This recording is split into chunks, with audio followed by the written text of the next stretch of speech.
Let me introduce myself properly. My name is Stephanie Waterman. I'm a physical oceanographer.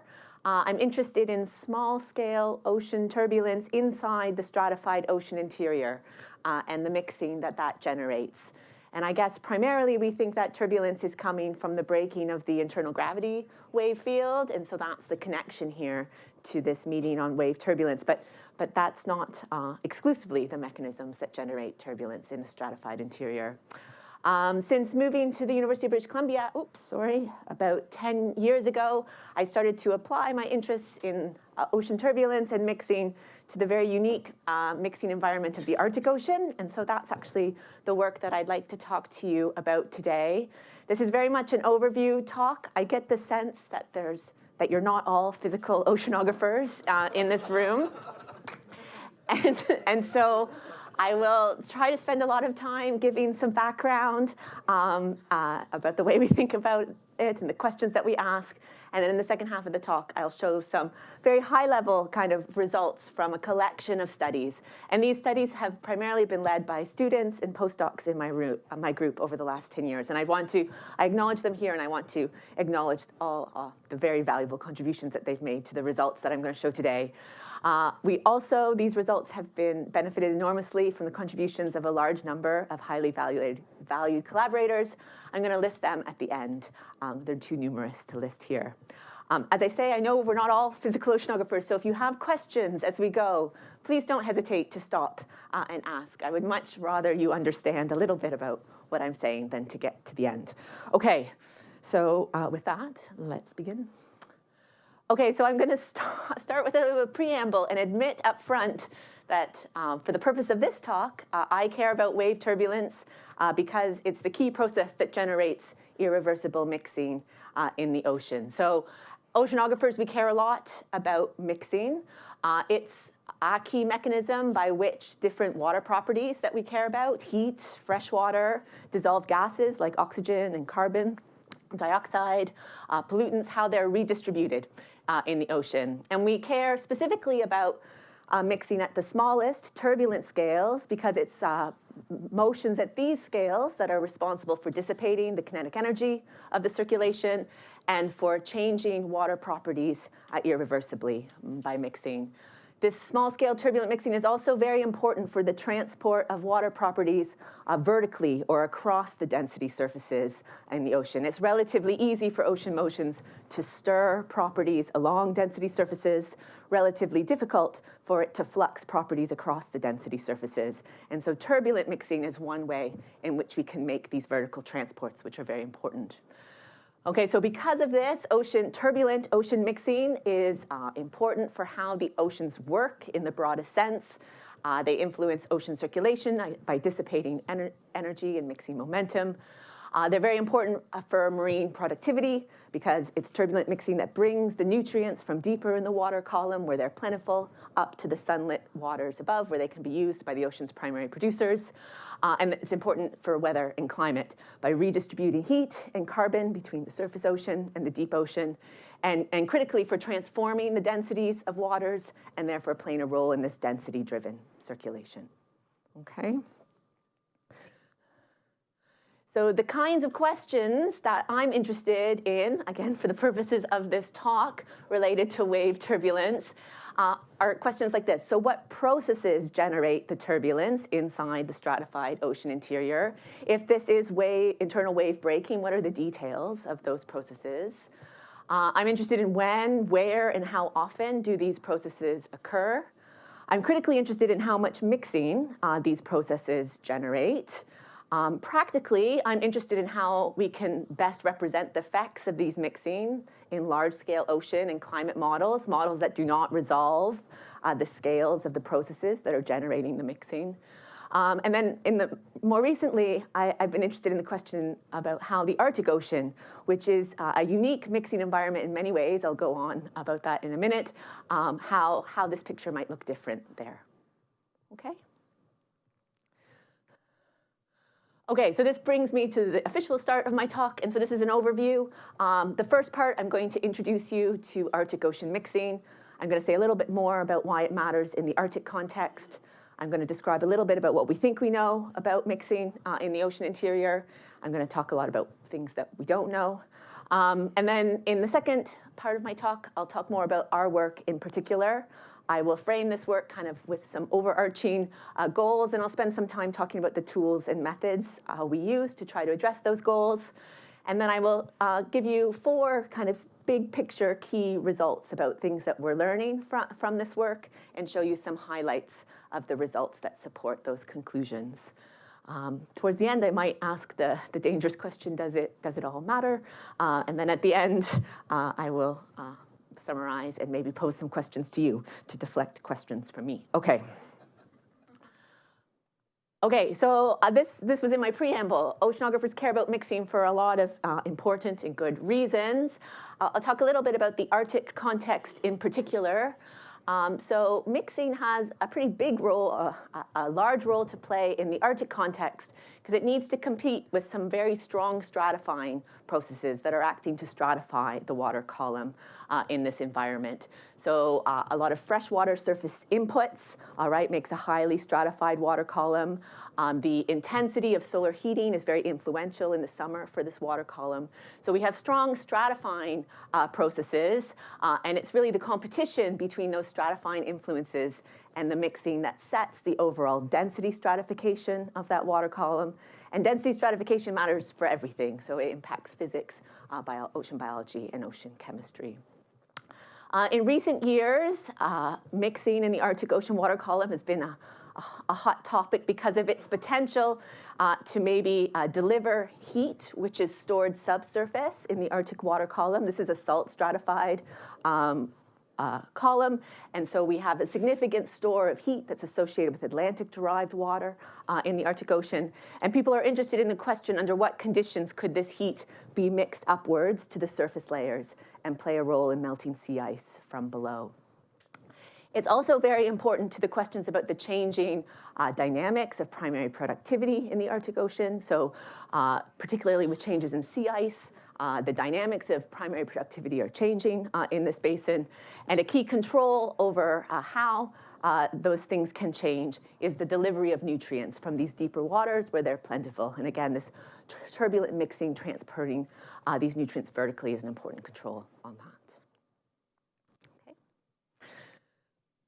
All right, so what do we know about mixing in the ocean? Well, most of what we know, I think, comes from the mid-latitude picture. Inside the stratified ocean interior, so away from the boundaries at mid-latitudes, we think that mixing is primarily driven by mechanical and driven by the breaking of internal waves. These internal gravity waves may be forced by wind at the surface, by tides and flow over rough topography. This breaking can occur locally where those waves have been generated, but it can also occur remotely. So these waves can propagate, in some cases very long distances, and then dissipate their energy elsewhere. We know that mixing inside the ocean is highly variable in space. So it's characterized by a very low background level, and then we have important mixing hotspots in space. And the large-scale spatial patterns of these mixing hotspots are set in part by the geography of internal wave generation. So for example, we see elevated internal wave energy, turbulence, and mixing above rough topography, as we can see here in the Brazil basin. The spatial patterns also reflect where internal waves go to die. So we see elevated mixing and turbulence on places like the continental shelves and slopes where the internal waves that have propagated have gone to break and die. Question, yes?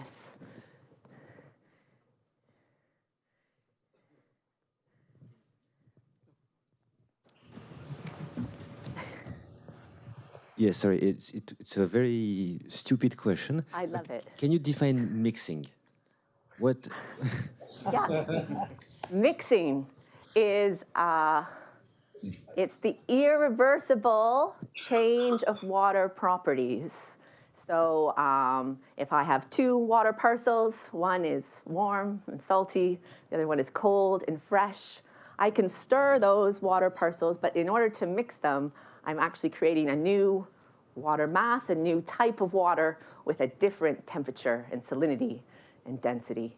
And that is irreversible mixing. Yes? Okay. Okay, good. Any other questions? Okay. Keep them coming. Okay. Also, in the last decade or so, we've started to measure ocean turbulence more continuously in time through moored instrumentation and autonomous observing platforms. And so these time series measurements have shown us that ocean turbulence is highly episodic on short timescales, on timescales of minutes to hours.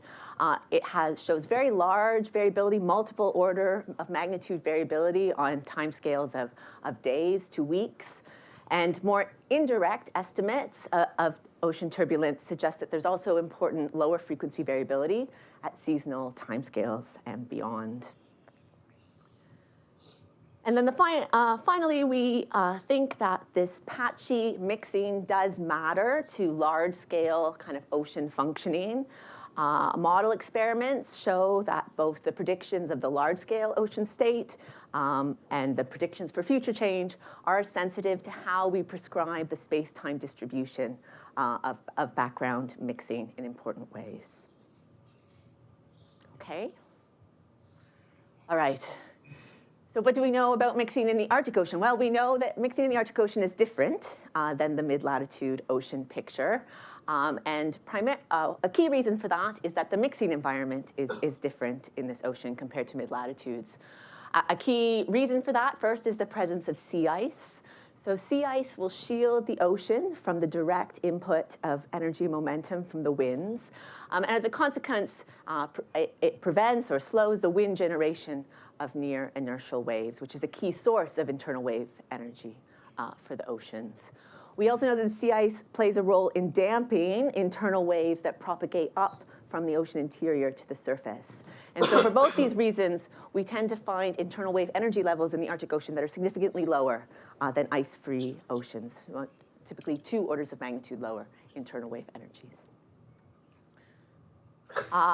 The Arctic is different also because of the high latitude, and one consequence of that is that the deep Arctic Ocean basins are north of what we call the critical latitude for the M2, or the twice daily tide.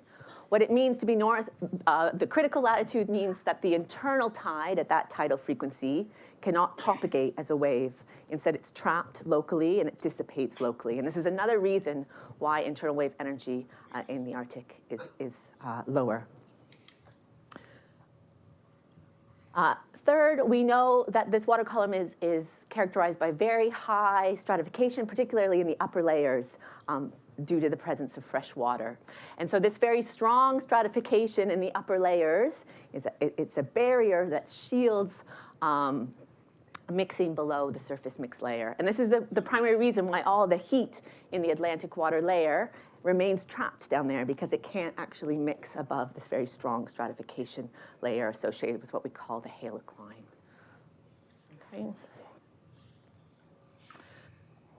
So because of this kind of unique mixing environment, the internal wave energy levels are low, and the turbulent levels and turbulent mixing levels are low. But there is important spatial variation. For example, we know that there are particular places, for example, places with particularly rough topography and maybe higher tidal energies that have turbulence levels and mixing levels that are 2 to 3 times orders of magnitude larger than the quiet regions. We also know that in places where internal wave energy and turbulence is low, other mixing mechanisms besides internal wave breaking could be important. In particular, buoyancy-driven mechanisms like double diffusive convection can play an important role in the more quiet areas of the water column. We know that heat flux, upward heat flux through a double diffusive staircase is larger than it would be in the absence of that feature, so it's important to think about the mixing mechanisms associated with these features. And this double diffusive mixing is interesting because it can play a unique role in the competition between stratifying processes and mixing, because actually the buoyancy flux associated with these double diffusive mixing mechanisms is in a sense to stratify the water column. Double diffusion means heat and salinity. Thank you. Yeah, so double diffusion means that the differing molecular rates of diffusivity of heat and salt, so heat diffuses 2 orders of magnitude faster.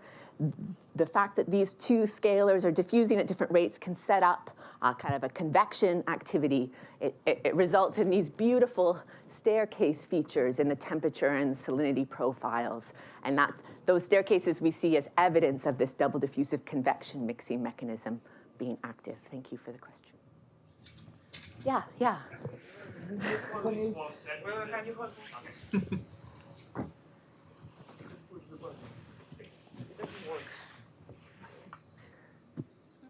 Can you hear me? Yeah. So is the Coriolis force helping this mixing process at the Arctic Ocean? Because should be stronger there instead of the mid-latitude, for example. Sorry, could you say the beginning again? Is the Coriolis force helping this mixing process? Is the Coriolis. Is the Coriolis force important? Yeah. In double diffusive staircases? No, in the mixing process that you're describing, because you never mention this. Yeah, so there is a Coriolis parameter. It influences some of these dynamics. For example, if these staircases get large enough, we think that the rotational term starts to play a role in their dynamics. I guess I would say that the Coriolis modifies the dynamics of these different processes. It's not a source of mixing in itself. Does that answer your question? Yeah? Okay. Good. Okay, great. Yes, no problem. Wait. What are these staircases? What are these staircases? So this is evidence of a process that we call double diffusive convection. What happens is if I have a temperature and a salinity profile with temperature increasing with depth, like I have in the Atlantic water, and salinity increasing with depth, the differential rates of diffusion associated with temperature and salinity, those are happening at different rates. Because the temperature kind of thickens faster, it can kind of generate these little convection cells. That's the process of double diffusive convection, and it results in a step-like process in the temperature and the salinity fields that we see in these profiles. And so when we see these features, we say, oh, I think maybe double diffusive convection is the mixing mechanism that's at play, not this internal wave generated mixing. Yeah. Is then a kind of a fingerprint of something? Or? Yeah, this is a signature, right? And we interpret this signature as that's the dominant process that's going on. Yeah. Okay. Good. I appreciate all the questions. Okay, so those are some of the things we do know. There's lots of things we don't know. This slide is a request to many people in the room to help us with the theoretical aspects of how mixing happens in a strongly density stratified turbulent flow. So Colm's in the room, he's an expert in this field, and he describes this problem as extremely difficult. There's lots of details about how turbulence mixes in a density stratified flow that are interesting and are important. These flows have very high Reynolds numbers. To do direct numerical simulations of realistic scenarios, we require to resolve an enormous range of scales. There are a rich range of processes and instabilities that are at play. It's not just all Kelvin-Helmholtz instability. Many of these problems are fundamentally three-dimensional. And the stratification kind of alters the problem in some interesting and important ways. I would say that the observational oceanographer faces some additional tough questions to try to understand what's going on from observations, and it's important to highlight some of those. When we go out to ask how is turbulence being generated, how is mixing proceeding, we have to ask questions like what can we actually measure to make those inferences? At what space-time resolution can we make those measurements? Over what spatial and temporal extent can I observe? As we've started to observe turbulence more autonomously, we're asking questions about what are the sampling requirements, given that I know that this process is intermittent in time and has kind of skewed distributions in its metrics. We can't control for the larger scale context when we make these observations, so what can we understand about that larger scale context and its impact on the small scale mixing processes that we're trying to observe? There's lots of wonderful theory out there, but if I have only small pieces of information. How can I use that theory to understand whether it's relevant to what I'm seeing?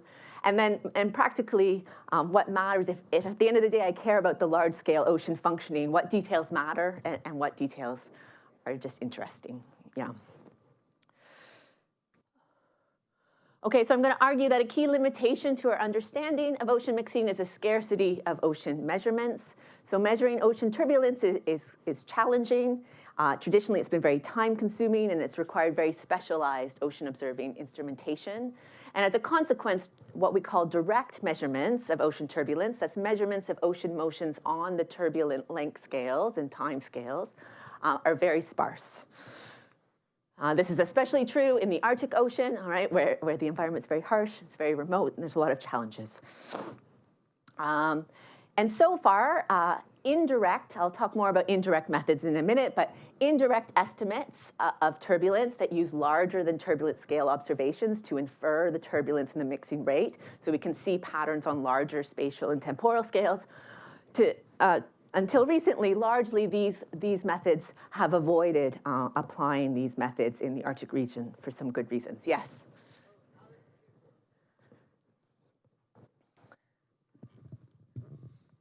Hi, out of curiosity, the vertical profiles of the ocean that you showed before, Yeah. like in the Brazil basin, Yes. how did you measure those diffusivities? I'm going to talk a bit more about that in a few slides. So yeah, maybe hang on, and then you can ask some more questions after. Yes, good. Okay. All right. Wow, sorry. So this lack of data is problematic for a lot of different reasons, right? It's hard to put our very isolated measurements into proper context. It's difficult even to robustly characterize a mean turbulent rate and its variability. We're really interested in whether these things are changing in the rapidly changing Arctic environment. It's very hard to be able to diagnose long-term change. You know, we'd like to understand the governing physics and the dynamical processes that are responsible, and we'd like, particularly in the Arctic context, to understand how these unique mixing environment makes mixing different. And addressing all of these things are very challenging when we have such few measurements to do so. Okay, so that sort of sets up kind of the overarching goal of our program, which is to employ a variety of different observational tools and methods to try to improve our understanding of Arctic Ocean mixing rates, mechanisms, space-time variability, and changes in time. And so more specifically, some of the goals of our work are as follows. So first, to try to provide statistical characterizations of mixing rate distributions and variability in space and time over a range of scales. We'd like to try to understand the relative role of different mixing mechanisms to net mixing transports. We'd like to gain some insight into the drivers of mixing space-time geography. And in the Arctic context, we're trying to understand whether we see evidence of a longer-term change in time using the historical observational record. Okay, so to try to make progress towards these goals, we really have two sets of observational approaches. The first is to use specialized autonomous platforms that can make highly resolved, sustained observations of turbulence directly, so on the turbulence scales. And because those measurements are limited, our second approach is to use data mining and parameterizations to infer the turbulence and the mixing from larger than turbulent scale observations. That's kind of broadening our space-time view of the processes and rates.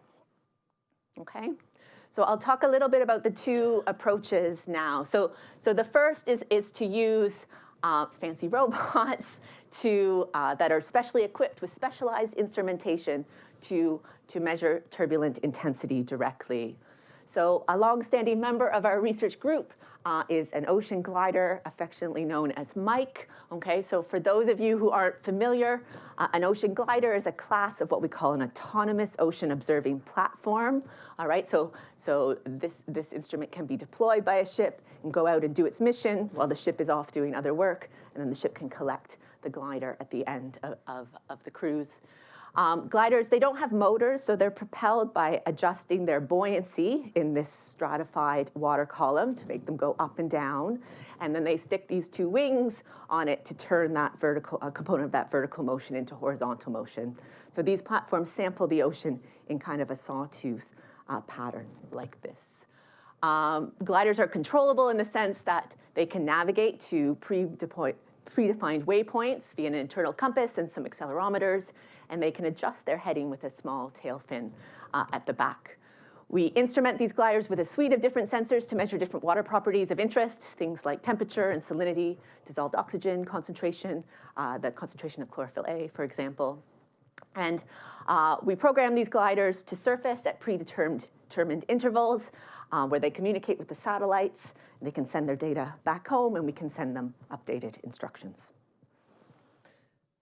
So gliders deliver really beautiful pictures of the ocean interior. So this is just an example of a collection of a depth, time, transect of ocean temperature, salinity, density, dissolved oxygen concentration. And for this mission, we had an acoustic instrument that was measuring zooplankton density that Mike can collect. And so really highly resolved pictures of these properties.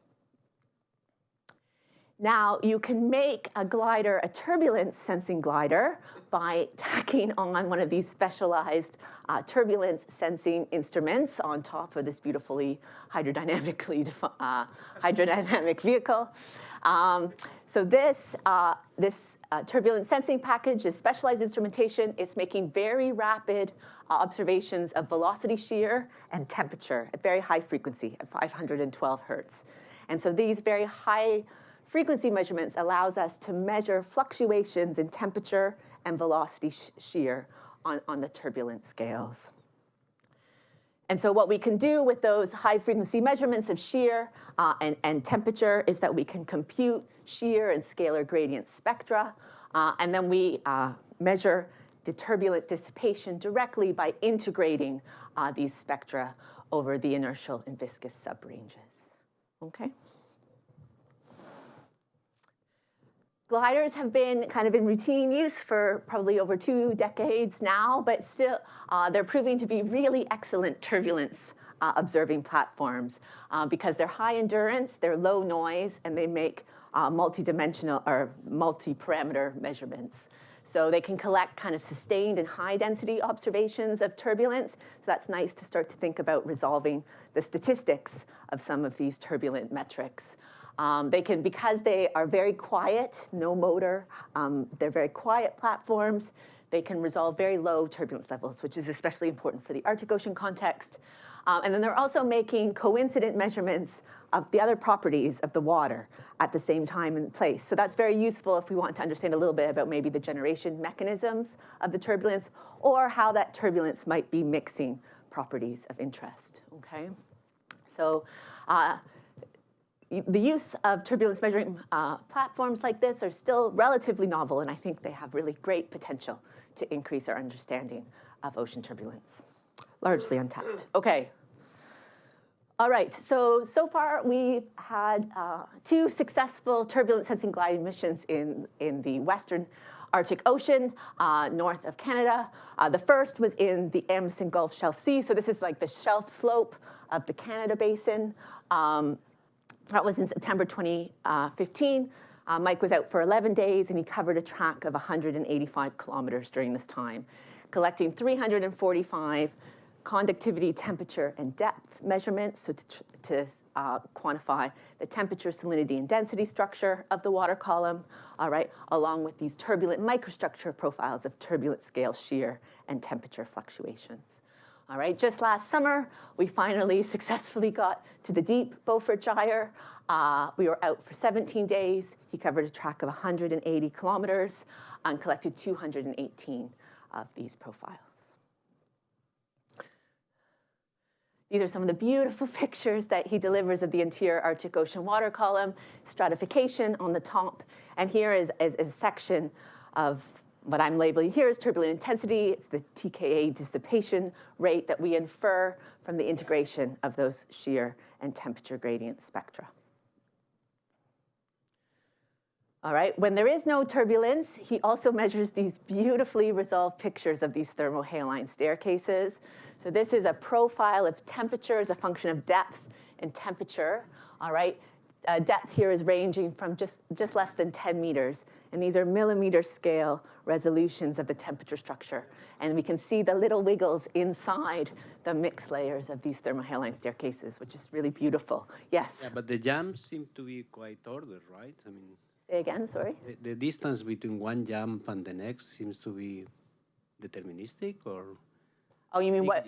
Well, the big yeah, so jumps? we can talk about, the theory of what sets the step, like the mixed layer height and the interface things. Yes, there's interesting ideas about that, yeah. But what do you expect? What do I expect?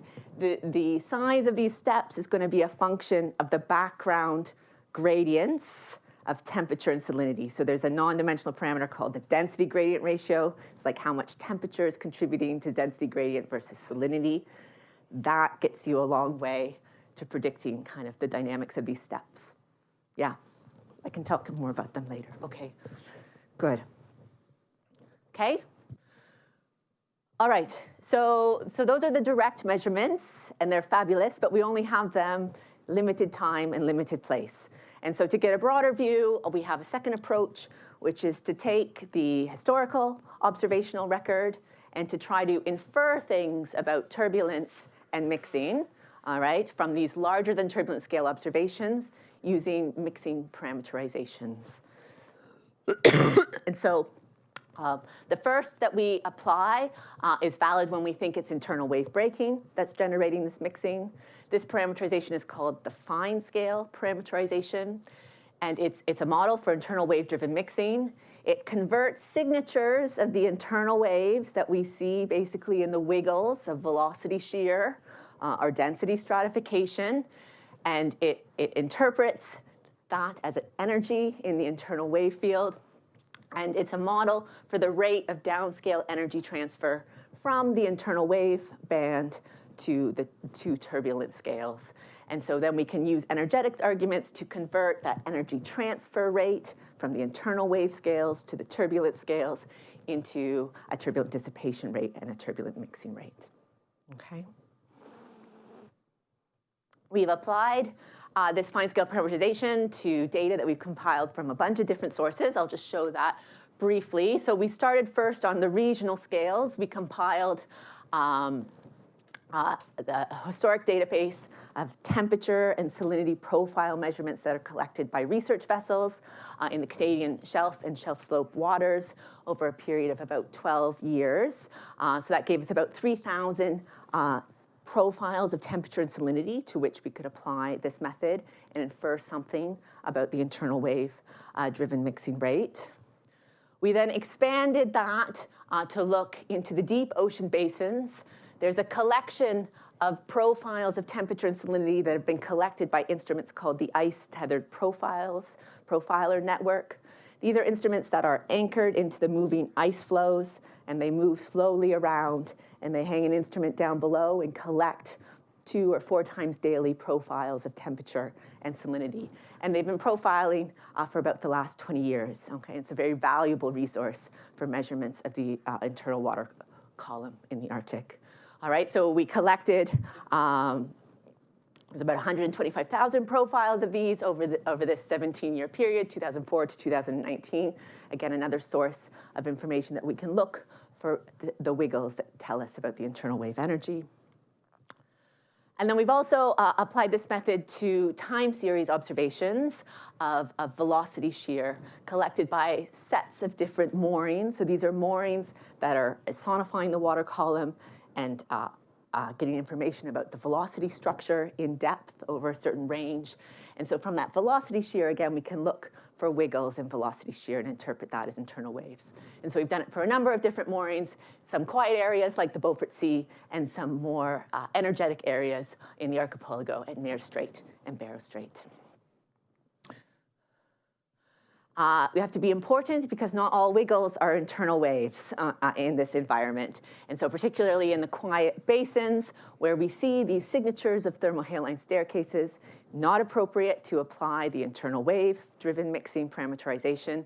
We have to do something different. And so for now, we're applying something called the 4/3 flux law, which is semi-theoretical, semi-empirical prediction for the flux of heat and salt through these staircases. Okay, so it's because there are different mixing mechanisms at play, it's very important to be careful about partitioning all these profiles into the right mixing mechanism. So we took our 40,000 profiles and very carefully tried to bin them in different mixing regime bins. All right, so we did this as follows. First, we looked at the profile to see if we see evidence of these thermohaline staircases. And if we saw staircase structure, we put it either into a well-defined staircase bin, which means they're beautiful staircases for which this parameterization should probably be okay, and something we called a transitional bin, which means these are messy staircases that are eroded or incomplete. They may be staircases, they may not. We're not quite sure. We'll put it in a transitional bin. We're not going to apply the parameterization for staircase mixing to this bin because it's too messy. If there's no evidence of staircases, we're going to assume that internal wave-driven mixing is the relevant mixing mechanism. And so we're going to apply the fine-scale parameterization to try to estimate this internal wave-driven turbulence intensity or turbulent dissipation, epsilon IW. And then we're going to compute what we call the turbulence intensity parameter, or the buoyancy Reynolds number. This is a non-dimensional parameter that looks at the relative size of the destabilizing effects of the turbulence to the stabilizing effects of the stratification. All right, and there's a body of work that suggests the type of mixing and the mixing efficiency that you get will be a function of this non-dimensional parameter. So we look at this turbulence intensity parameter, and if it's less than 1, we say we're in a molecular mixing regime. The turbulence is not there. It's not sufficient to overturn the water column. If the buoyancy Reynolds number is between order 1 and order 10, turbulence is there, but either it's weak or the stratification is strong or maybe both. And we expect that mixing will proceed at a reduced efficiency. And then if the buoyancy Reynolds number is greater than order 10, we can say, oh, this is fully turbulent internal wave-driven mixing. The B, viscosity. Yeah. Yeah. Yes, yeah. You hold on. Either you push the button or wait. How is the epsilon IW defined, and how is it calculated in your experiments? Yes. So epsilon IW is the turbulent kinetic energy dissipation rate. Okay. The IW underneath means that it's the part that we're modeling that's coming from the internal wave field. How we calculate it is we use this fine scale parameterization, which basically looks at the wiggles in shear or density stratification, interprets that as an internal wave energy and a rate at which internal wave energy is being transferred across scales. And then we say, okay, that rate is going to equal the rate at which turbulent dissipation is taking the energy out of the flow. And that's how we get an estimate of epsilon IW. Does it make sense? Yeah, good. Yes. I had a quick question that on these scales, the viscosity could be somewhat pressure dependent, I would guess, or dependent on. Yeah, actually, it's true. It's a function of temperature, salinity, and pressure, but the variation in that is very, very small compared to the variation in n squared or epsilon. Yeah. Yeah.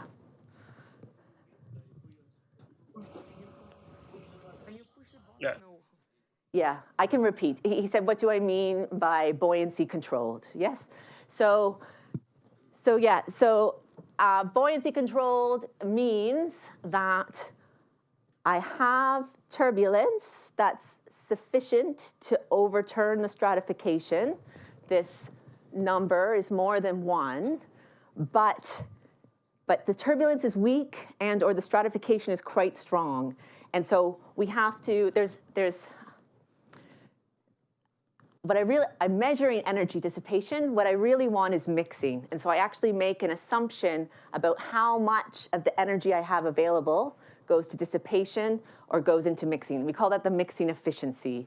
And so in this regime, because the turbulence is weak and the stratification is strong, we're assuming that that efficiency, how much of that energy goes actually into overturning and mixing, is reduced. It's not as efficient as if I've got lots of turbulence or weak stratification.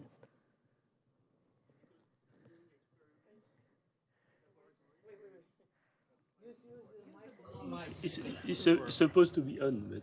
The mic, it doesn't always work. Yeah, I'm doing laboratory experiments of stratified turbulence, and Cool. this range is typically where we have the weak turbulence. In this kind of... Yeah, and here on the right is where we get the breaking waves and so on. Yeah. Yeah, exactly. So this is weak turbulence, and I'm trying to think how much mixing, how much density overturning is this weak turbulence doing? And so this is a regime where I'm basically putting less, I'm putting less of that energy into actually overturning, density mixing. Does it help? Okay, yes. You have the staircase criteria. Surely, I mean, the gravity waves, when they break, they also produce staircases, but they're just larger in size. Is that your criterion? Well, that's a great question. I'd like to ask you a question. When the waves break, they make staircases. You mean like kind of like this PV mixing layering type idea, or It's what? all the same idea, right? It's the nonlinear flux limited. Yeah. Staircases is the generic behavior of these So processes. in places where we have internal wave driven mixing, we don't see a lot of staircases. So yeah, I don't know. I guess if I see staircases, the assumption is that it's not internal wave driven mixing. Yeah. But yeah, we can talk more about that. Okay? Okay.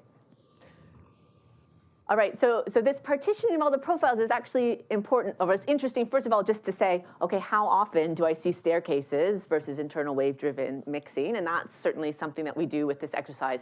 But it's also important for us because we want to translate into a mixing flux. How much heat or buoyancy is actually being mixed in each of these processes?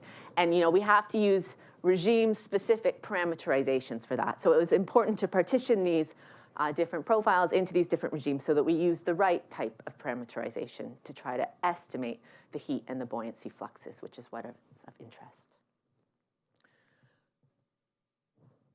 Okay, so now I'm going to present 4 kind of take-home messages from the work that we've done and show you some results that support those. And so the take-home messages are these 4. So first of all, turbulence, and therefore turbulent mixing in the Arctic Ocean, highly variable over a large range of scales.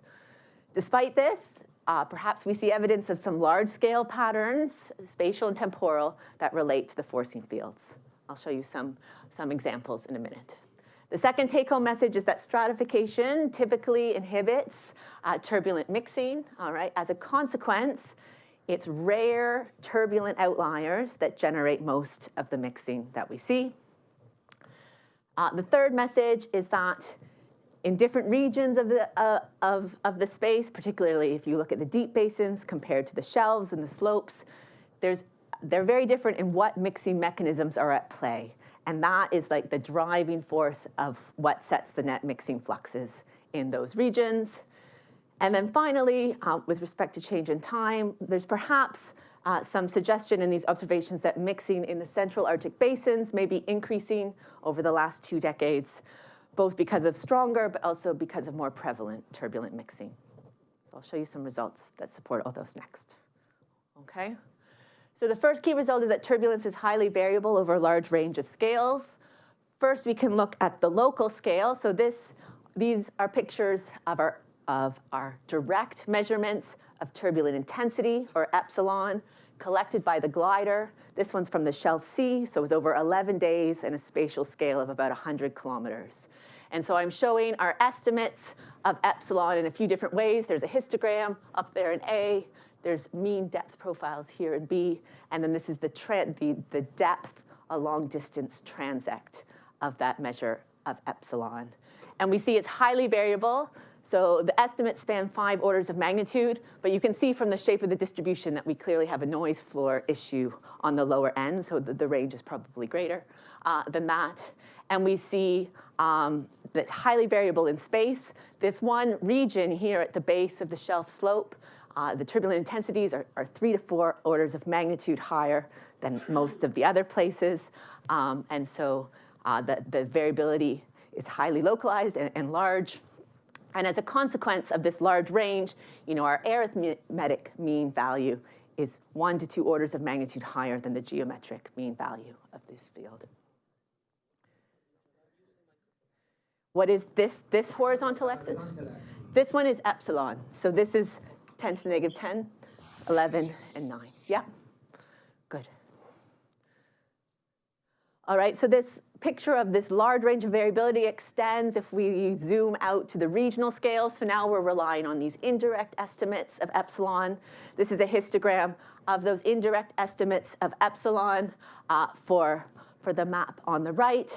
Here we see that our estimates range 7 orders of magnitude, again with a geometric mean that's about an order of magnitude lower than the arithmetic mean. And that same picture extends when we zoom even further out to kind of the pan-Arctic scale. All right, this is a map of, again, our inferred epsilons from both the ship-based data on the shelf slope and the ice-tethered profiler data in the basins. And here we can see the histograms. There are 3 histograms here. The purple one is for the shelf and the shelf slope region, and the blue ones are for the 2 deep basins.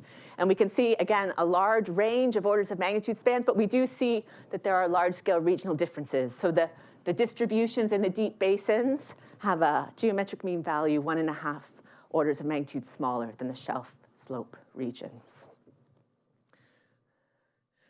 Here's that same picture for our estimates from the mooring observation. So this is now variability at a fixed point over time. All right, I'm showing the distributions from the Nares Strait mooring array, so the highly energetic tidal region in red and gray, and the Beaufort Sea, which is a much more quiet region, in blue. All right, we see again that these distributions are distinct. So the geometric means are 1 to 2 orders of magnitude different. But both of these distributions, again, span multiple orders of magnitude, suggesting that this large range of variability spans across different dynamical regimes. Despite this variability, there are large-scale patterns. So this is now a map of the inferred turbulent mixing rate from those epsilon observations, from the ship-based data and the ITP data. And when we zoom out, we see large-scale patterns. All right, we see elevation of the turbulent mixing rate, again in the shelf slope region, also in this important region where the warm Atlantic water is coming in to the Arctic basin. And it's generally suppressed 2 to 3 orders of magnitude smaller in the deep basins. And there are lots of reasons that we could get these large-scale spatial patterns, but here I just put up a map. This is the barotropic tidal speed in the basins. And we can see that there's a qualitative correspondence between where we see high mixing and low mixing based just on that tidal speed. And it suggests that tidal speed may be a useful predictor of the Pan-Arctic map of turbulent mixing rates.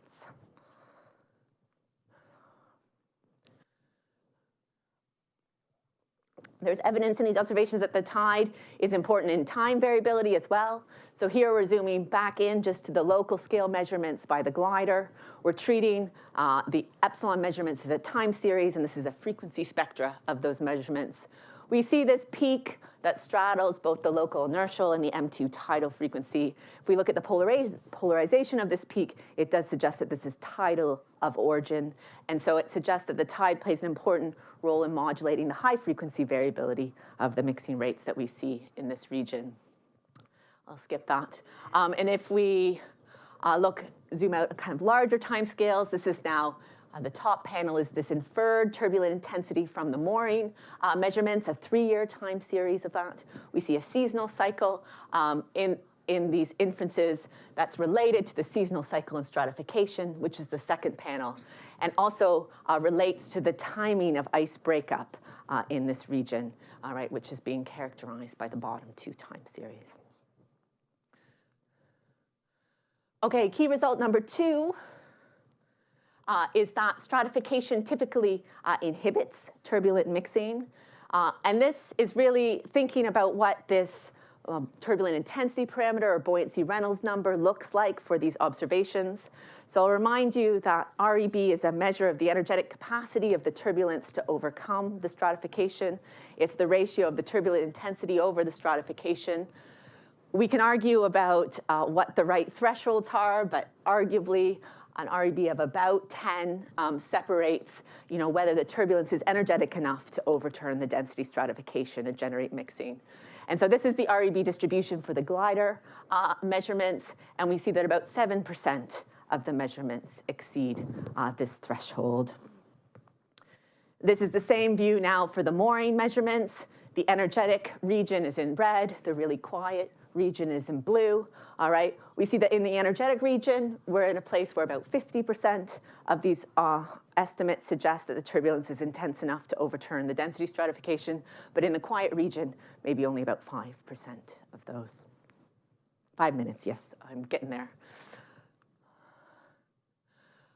As a consequence, it's really the very rare few high-end measurements that do most of the mixing in these estimates. So this is now a panel of that turbulence intensity that we measure with the glider, translated into a turbulent mixing rate. Here's that hot spot at the base of the shelf. This is being modulated by the tidal frequency, all right? And we see that this little patch in certain phases of the tide brings up the average mixing rate by 3 orders of magnitude. So this is a significant sampling challenge for understanding the mixing rate. Result number 3 is that different places have a different mix of mixing mechanisms going on, all right? And so this is quantifying that. It's looking at the relative proportion of our profiles that are in the well-defined staircase regime, the transitional regime, and our different internal wave-driven mixing regimes in 3 different places. The deep American Asian basin, which is in blue, all right, the Eurasian basin, which is the deep basin in green, all right, and the shelf slope on the right. And what we see is that the American Asian basin is dominated by these well-defined staircases. This is in a chunk of the water column right above the Atlantic water temperature maximum. And in contrast, internal wave-driven mixing is maybe important 50% of the time on the shelf and the slope.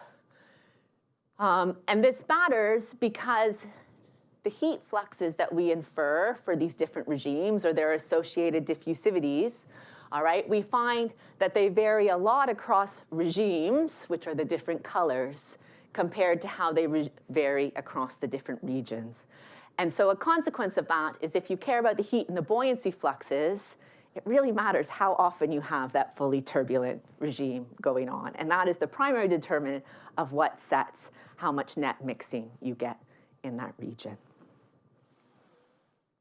Finally, we're really interested in the question about whether these mixing mechanisms are changing, especially as we evolve through a changing sea ice regime in the Arctic Ocean. And so this is an attempt to look at that. This is looking at the average seasonal cycle of the inferred turbulent intensity epsilon that's coming from those ice-tethered profilers in the Canada Basin region. This is for the first half of that 17-year record, and this is for the second half of the 17-year record. And what we see is that we see a change, an intensification of the seasonal cycle, mostly driven by an increase in epsilon in summer in the later half of the period. The increase in average epsilon is by a factor of about 2.5. What's kind of interesting is if you think about the implications of that increase in turbulent intensity for mixing, if you believe this REB-dependent mixing regime prescription. So in the early period, in the gray, we had a distribution of REB that was kind of sitting around 1, right? So half the time it was molecular and half the time it was turbulent. And by increasing epsilon just a little, by a factor of 2.5, we shift that REB distribution.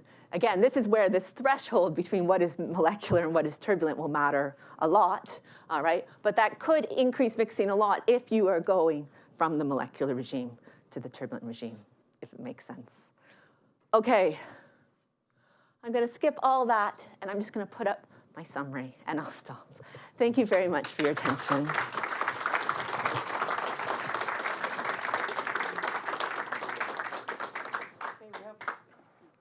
We have time for questions.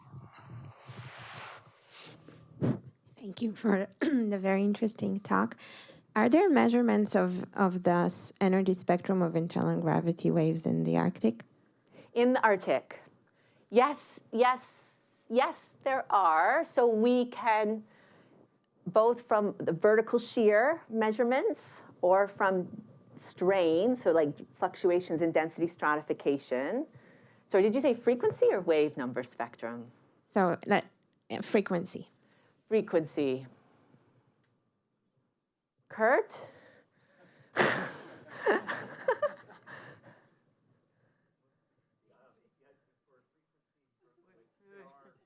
Dimensional. Oh, you gotta wait for the microphone. All right. I feel like we have wave number spectrum because we have all this profile information. Wave number in vertical wave number? Vertical wave number only, yes. Okay. Frequency spectra, we do have some. I don't know in the Arctic, though. All right, so frequency spectra. So yes, you do have the one-dimensional spectra there. And there is actually an assessment of from the Arctic internal wave experiment dating 40 years ago in my reviews of geophysics. And do you see a spike in the inertial range? There you go. No? Yes, the answer is yes. Okay. Yes. Even though this is suppressed, the source, okay. Yeah, and I guess too, you have to think that there is near inertial energy in the wave field. It's probably not as elevated as much as it would be in lower latitudes. The season matters a lot, and the depth range matters a lot. Yeah. Thanks. Yeah. So this happens to be a climate system behavior question that is set up by your kind of bimodal distributions, or your two physical mechanisms that are acting. Okay. All right. So what you have is the internal wave-driven pieces being a down gradient in buoyancy. Density, yeah. Mm-hmm. And then the double diffusion being up gradient, and it's n squared, the buoyancy that's going to drive or be associated with the dynamics. So, what you're interested in is temperature and accessing the deep temperature, but, really, it's n squared that's dynamics. Yeah. So these two things aren't independent because you put yourself in a higher buoyancy Reynolds number parameter regime, then you're going to kill off the production of these beautiful staircases and limit that. Indeed. All right? So given that, do you have a notion of where you are in parameter space, that if you cleared out the ice and you allowed for more efficient internal wave, near inertial wave generation, right? It's going to be more enhanced also by decreasing the stratification in the upper ocean, right? So you're driving that system to even more efficient wave generation and killing off the double diffusion. Do you know where we are really relative to dramatically changing the density or the order one change in the stratification in the density profile in the upper ocean, how long that might take? I don't know.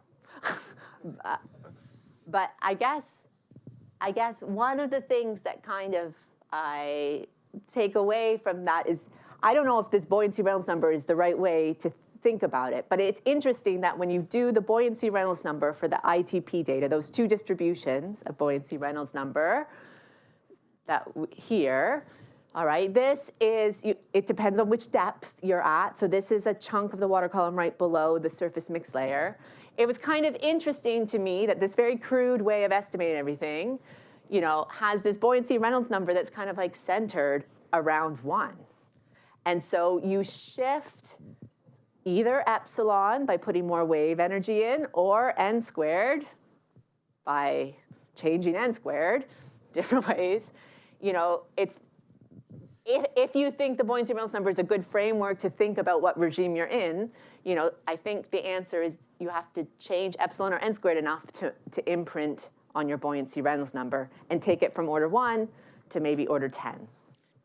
I think that Stephanie is going to stick around, so you can ask more questions later. Let's thank her again for the great talk.